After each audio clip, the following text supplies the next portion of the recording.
El tercero y último shock fue la Gran Depresión.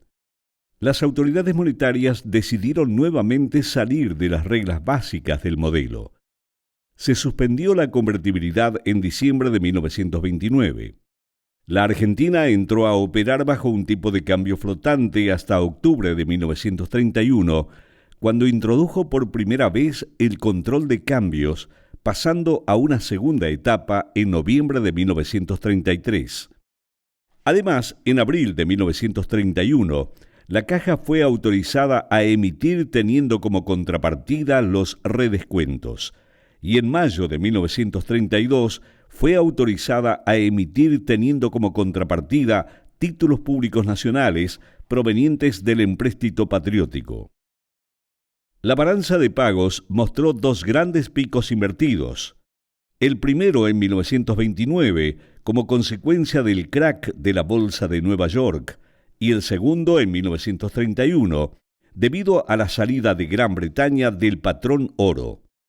El tipo de cambio se depreció entre diciembre de 1929 y septiembre de 1931, para luego entrar al control de cambios. La Caja de Conversión, por su parte, hizo un corrimiento hacia la heterodoxia. En el período previo al control de cambios, diciembre de 1929 hasta octubre de 1931, actuó predominantemente de manera anticíclica respecto de la caída de las reservas. Para ello, empleó como instrumento el tipo de cambio y a partir de abril de 1931 también los redescuentos. Bajo el control de cambios, la base monetaria se independizó totalmente de las reservas. Sus movimientos son explicados por los de los activos internos, es decir, a redescuentos y adelantos al gobierno. La Caja de Conversión se puso al hombro la política monetaria para socorrer los dos subsistemas en crisis, bancos y Estado. En cuanto a los bancos, sufrieron corridas sobre los depósitos, en particular en 1931.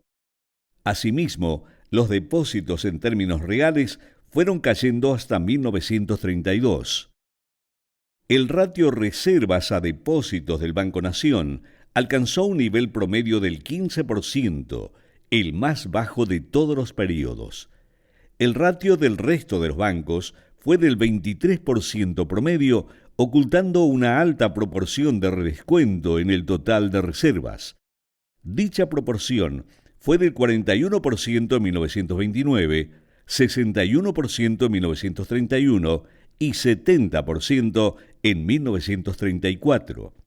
Claramente, el subsistema bancario estaba muy debilitado. Las funciones bancocentralistas se multiplicaron y profundizaron durante la Gran Depresión. De no haber existido los redescuentos, el ratio reservas a depósitos del resto de los bancos hubiese sido del 11% promedio en lugar del 23%.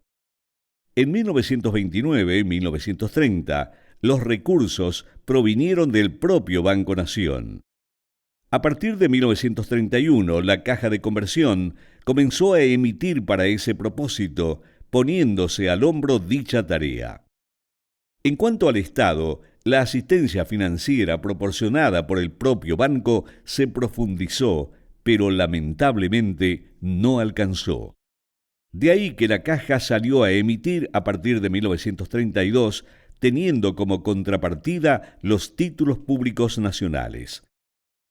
El sacrificio en términos de liquidez en que incurrió el banco por llevar adelante funciones bancocentralistas fue muy grande. Fundamentalmente, la magnitud del financiamiento al Estado lo colocó en una posición extremadamente débil, al borde del colapso. En efecto, el ratio observado, reservas a depósitos, fue del 15% promedio anual. De no haber redescontado documentos de otros bancos, hubiese sido del 21%, y de no haber financiado al Estado, hubiese sido del 59%. La mayor presión sobre la liquidez del banco vino del lado del Estado.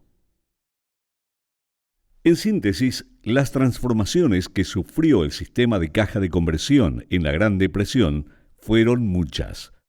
A partir de diciembre de 1929, se operó bajo el tipo de cambio flotante y en octubre de 1931 se instauró el control de cambios. En el periodo previo al control de cambios, la caja tuvo un comportamiento anticíclico respecto de la disminución de las reservas, utilizando como instrumento el tipo de cambio y los redescuentos. Bajo el control de cambios, la base monetaria se independizó de las reservas y sus movimientos respondieron a los movimientos de los activos internos, es decir, redescuentos y adelantos del gobierno. Así fue que la caja se puso al servicio de los dos subsectores en crisis, bancos y Estado. Efectivamente, los bancos exhibieron una posición financiera extremadamente débil. A pesar de ello, el Banco Nación siguió ejerciendo funciones bancocentralistas. Fundamentalmente, continuó financiando de manera agigantada al Estado. En este contexto de la Gran Depresión se creó el Banco Central de la República Argentina en 1935.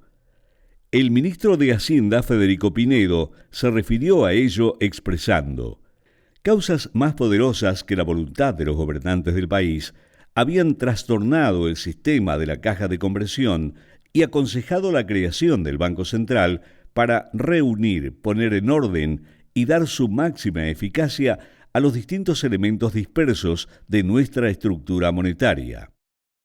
Y junto con el Banco Central se creó la Ley de Bancos para reglar el comportamiento bancario y el Instituto Movilizador de Inversiones Bancarias con el propósito de sanear las canteras de las entidades.